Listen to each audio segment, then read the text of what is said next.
盘点学校课间的快乐，我都不敢想象，在学校课间也可以这么玩。星期一，随意拿出一本练习本，偷偷撕掉一页，也没人知道。一张分成6张，写下最快乐的倒计时。相信你们都跟我一样，最期待的就是星期五。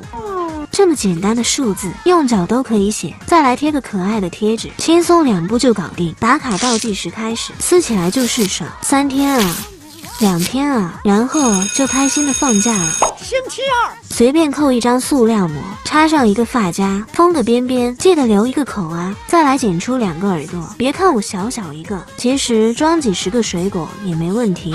拥有它，你就是全班最靓的女孩。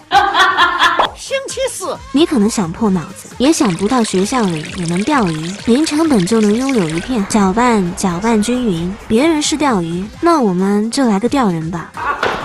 用双面胶制作一个鱼钩，试一下能不能钓起来。没道理啊，双面胶明明可以粘住的，还没开始就要翻车。